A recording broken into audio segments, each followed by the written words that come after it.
Hoy vamos a seguir con nuestra serie de obras de terror y vamos a hacer hoy un monográfico acerca de brujas. Ese estigma femenino que se le ha dado a las mujeres que tocaban un poco las hierbas y eran un poco curanderas, pero como pudimos aprender en El Mago de Oz, hay brujas buenas y hay brujas malas. Y bueno, pues como no, hoy me he traído a dos pequeñas brujitas. Vamos a averiguar esos si son de las buenas o de las malas.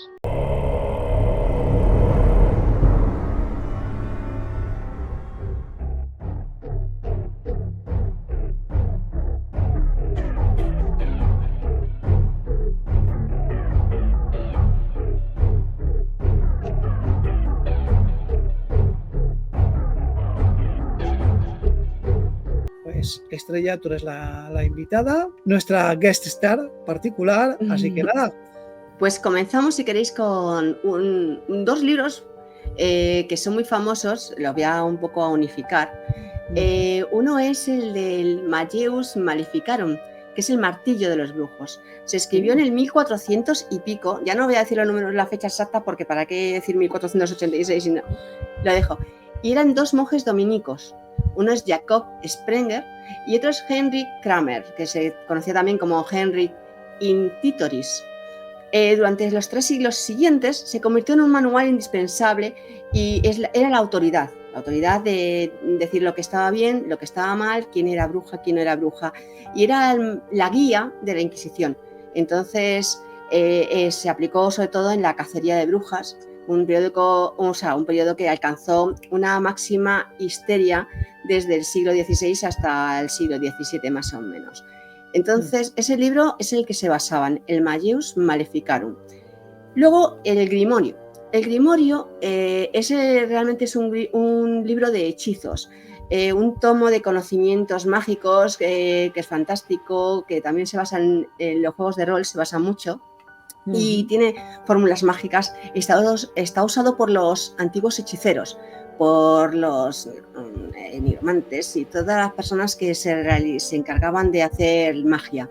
Hay dos procedencias. Según la Real Academia Española, proviene del término francés grimoire, aunque la teoría más aceptada es que viene del italiano rimario, que significa composición de versos. Realmente debe ser como unas fórmulas así bonitas, pues versadas y demás. Y con el paso del tiempo esa palabra va cambiando a grimario y luego a la actual grimaria.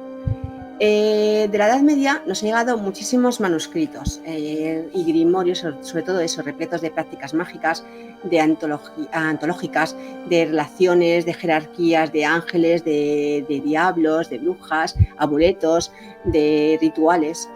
Y la lectura de este libro nos permite conocer las antiguas prácticas de hechicería. Entonces, meternos en él es como adentrarnos en un mundo fantástico. Cómo se hacen los aquelarres, los encantamientos o los conjuros, aquellas invocaciones al diablo, las pócimas, los filtros.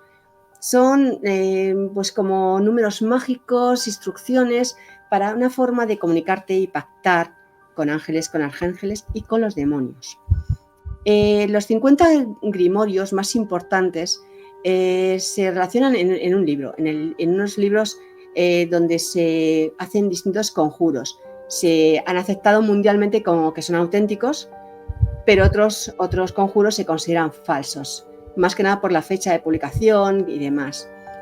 Todos suelen ser apócrifos, o sea que no tenemos un autor determinado, porque están revestidos de magia, de misticismo, entonces nunca se ha dado un autor. Aunque se suele atribuir... Te jugabas la vida ahí, que digo que te jugabas la vida. Claro, y sobre todo en esa época, en el que tenían la mínima sospecha y enseguida iban a por ti.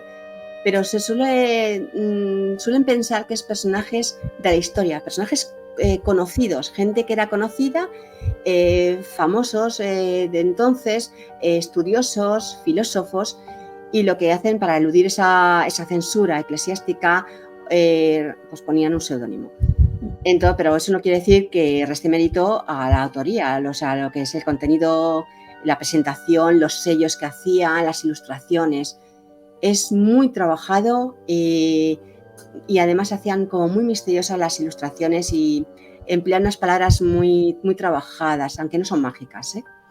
Uno de los más conocidos es el Grimorio del Papa Honorio III. ¿Lo conocéis? Me suena, pero ahora no lo vi. Sonaros, tiene que sonar, porque a mí me sonaba mucho antes de investigarlo. Mm. Era un papa que estuvo en la iglesia del 1200 y pico del 16 al día 27. Y una versión que publicó en Roma, que se publicó pero muchos años después, se narra el encuentro de este papa con un grupo de magos y ocultistas que venían de todos los rincones del mundo. Se reunió con ellos y entonces en la versión que se publicó en Roma se hablaba de esta reunión. Habla de la mayor colección de conjuros, de fórmulas mágicas y de hechizos, de invocaciones para utilizar a los espíritus con el propósito de proteger y favorecer al mago que realiza las prácticas. Se supone que tenía buenas intenciones. Pero bueno, se muestra una vinculación de prácticas tradicionales y de personajes católicos, o sea, esos personajes sean católicos y están relacionados con la magia, con el ocultismo, con sociedades esotéricas. Y es un libro que merece la pena leer. Voy a preguntar, Estrella, ¿el Grimorio lo escribe el Papa o era propiedad del Papa? No, el Grimorio está escrito, o sea, publicado en 1670. Y este papa vivió del 1216 al 27, con lo cual debió transmitir todas esas informaciones o escribirlas en un libro y luego ya sí publicó en Roma en el 1670. O sea que no, durante su papado no se salió, claro. Imaginaros el papa hablando con ocultistas y con magos. No podía ser. ¿Cómo un papa puede escribir un Grimorio? Claro, eso se hizo después, una vez que él había fallecido. Claro, estas cosas siempre aparecen ya cuando ya pasa el tiempo, ya cuando pasa el tiempo. Como ahora que han desclasificado de la Área 51 un montón de datos y tal. Estamos hablando de los años 50. O sea, es curioso que la Iglesia Católica vaya tan unida de la mano de algo que ha catalogado como algo malo, ¿no? Como algo demoníaco, sí, que... Pero vamos a ver, precisamente porque esa es la fachada que ellos utilizan, porque supuestamente lo que están haciendo ellos es tapar a los feligreses de todo ese mal. Pero bueno, luego, por ejemplo, lo que suelen hacer en las películas, cuando hay una posible posesión, es la iglesia la que va. Claro, la que va a intentar exorcizar. Pero para hacer eso, los exorcistas tienen que tener conocimientos. Y para esos conocimientos tienen que basarse en algunos libros, en estudios, pues me imagino que en estos grimorios se basarán en ellos. Es que yo creo que la clave es precisamente lo que tú has comentado antes, que claro, cuando encontraron eso, supuestamente la idea era con buenas intenciones, ¿vale? Volvemos otra vez a retratarles al principio. Hay brujos buenos y hay brujas malas. Entonces, claro, ¿qué pasa? Que como es un cuchillo, con el cuchillo puedes cortar carne y puedes matar gente. Entonces, la idea era, pues para evitar que se prolifere tanto, vamos a retirar del alcance de la plebe todos estos libros y todos estos conocimientos. Entonces lo que intentaban ellos con estos conjuros era proteger y favorecer a la persona que realiza los conjuros y a otras personas. Se supone que decía con buena intención. Pero es curioso, es curioso que lo haga un papa. Sí, no, aquí en programas anteriores hemos hablado de cosas que tienen escondidas en el Vaticano y... la biblioteca del Vaticano, eso debe ser alucinante. Me voy a meter en camisa de 11 varas, pero si analizamos lo que es el ritual de la misa, no es más ni menos que un libro. Una invocación. Efectivamente, y podría decirse que un misal es un grimorio, ¿no? Sí. Claro, efectivamente, se podría decir así. Esos misales lo que están haciendo es recordar palabras de Cristo y entonces invocarlo o haciendo sus mismos actos, el partir el pan, el vino y demás, estás invocando a la divinidad, claro. Correcto. De hecho, lo típico que vemos en las películas del exorcista hasta ahora, todas las rezos que hacen y tal, son cosas que ves típicamente en en la iglesia, quiero decir, o sea que son las herramientas básicas son las mismas. Luego, evidentemente, ellos ya tienen sus cosas que luego normalmente no vemos nosotros. Pero, de hecho, yo he tenido la ocasión de conocer a alguien que ha presenciado exorcismos. ¿Un exorcismo? ¡Qué fuerte! Porque estuvo, no voy a decir nombres, evidentemente. Sí. Él estuvo en contacto, porque su familia tenía cercanía y de hecho tuvo, ¿cómo se dice? Que no me sale la palabra, pero nada. Tuvo formación. Lo que pasa es que luego él no se quiso meter para estar ahí tienes que estar con todo el tema de la Eucaristía y toda la historia. Ya quería hacer una vida normal y corriente, pero él ha tenido varias experiencias. Madre mía. Eso impresiona, ¿eh? Porque verlas en las películas yo creo que no tiene que ver nada con la realidad. Debe ser muchísimo más fuerte. Sí. Yo creo que en la película te conciencia que lo que estás viendo es una mentira. Claro. Tienes a una persona a lo mejor convulsionando, hasta cierto punto te puede decir que tiene una enfermedad o no. Bueno, yo creo que vamos a hablar a lo largo de la noche de alguna obra que no está tan, que no juega precisamente con esto es una película, no, que va a jugar todo lo contrario, con que dudemos si es una película o si es un caso real. Pero eso luego lo veremos. Pinta bien. Sí. Interesante. Y ahora tú, pues ya que hemos hecho el corte, Marina, ¿qué obra nos traerías tú para arrancar motores? Bueno, pues yo voy a empezar de menos a más.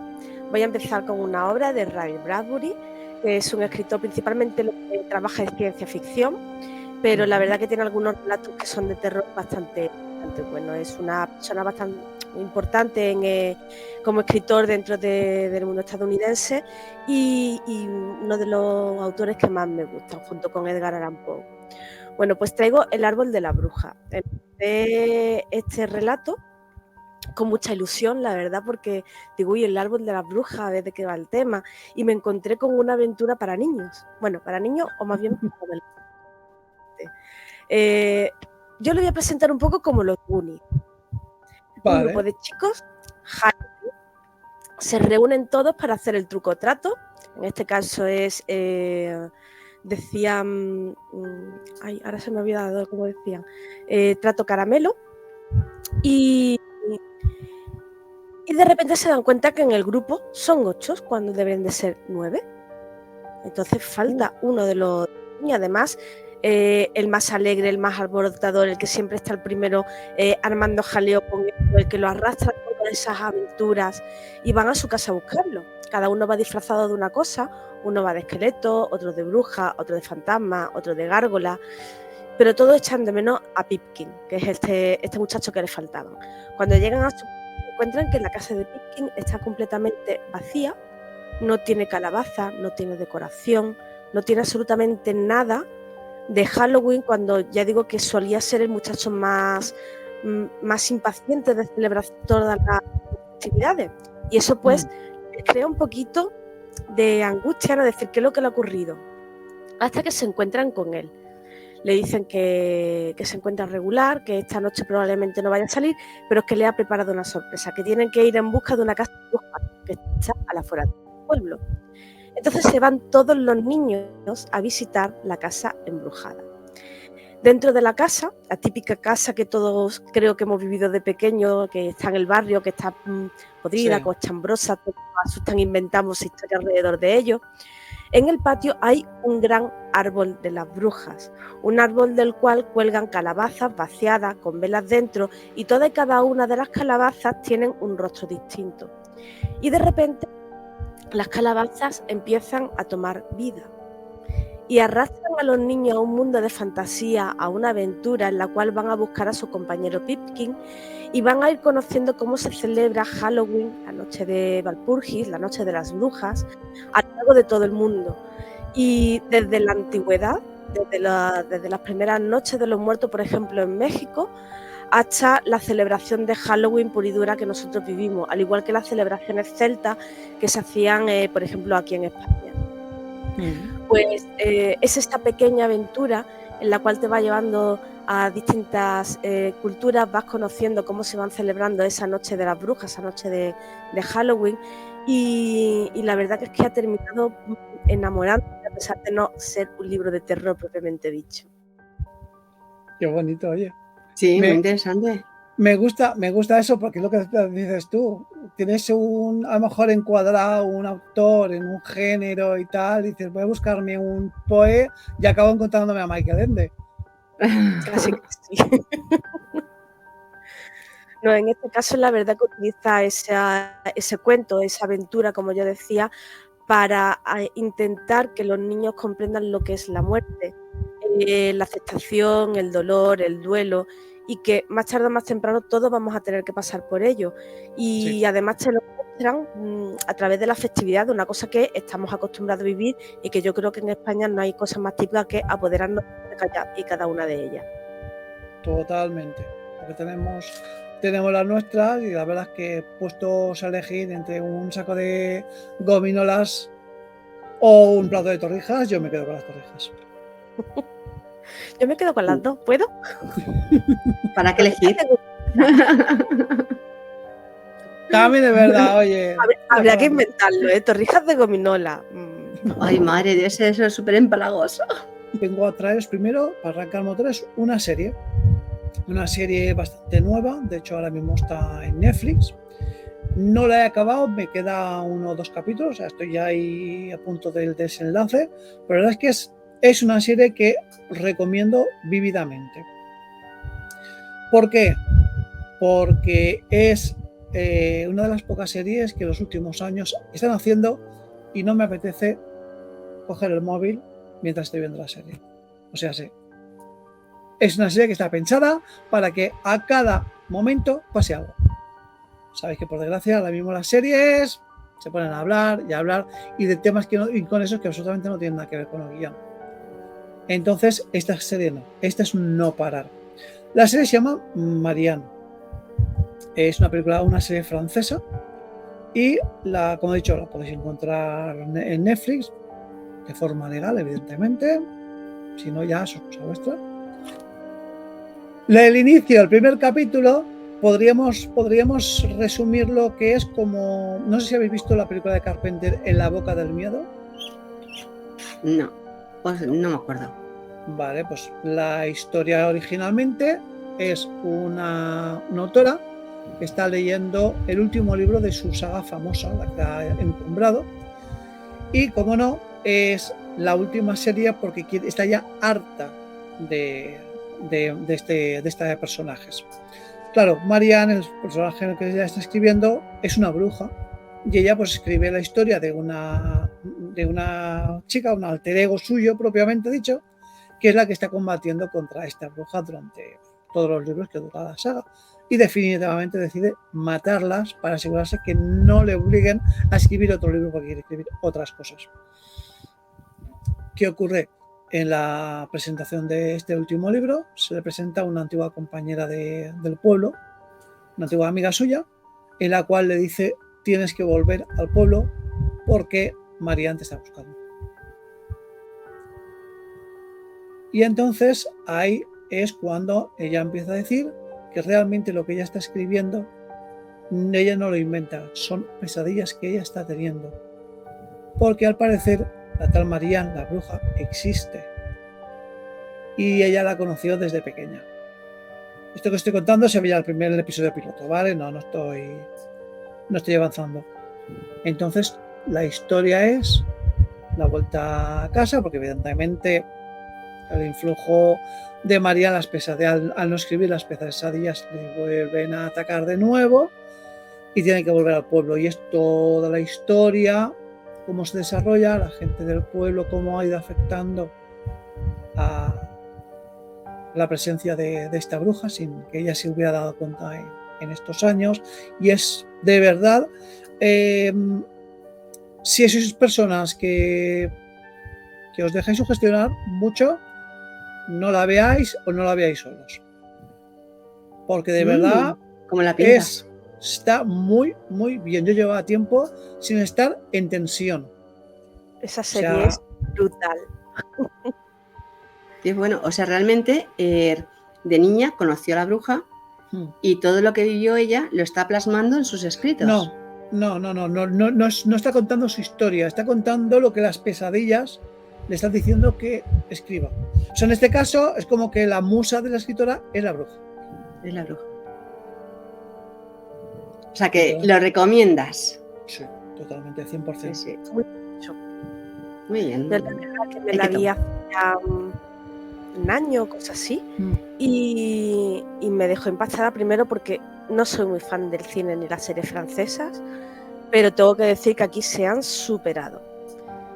Esta y la de Dark, que supongo que también la conocéis. La alemana, o creo que es alemana. Sí. Es muy buena también. Completamente la cabeza. Son de las que digo, me la tengo que volver a ver porque es que tengo que sacarle más jugo. La verdad es que sí. Pues sí, es muy interesante. Vamos, yo me la anoto, porque ahora mismo he terminado de ver una que se llamaba Desde el Interior, o Desde Dentro, y siempre tengo que estirar alguna por ahí, y además tengo Netflix, con lo cual tiraré... Pues, búscatela, que de verdad que a ver, te la recomendamos los dos. Sí. Me ha llamado mucho la atención, además. Pues yo te digo, he estado viéndola, me queda nada, 1 o 2 capítulos, me queda por acabarla. Y ella sí que se la ha visto y se la quiere volver a ver, con lo cual no hemos de qué hablar.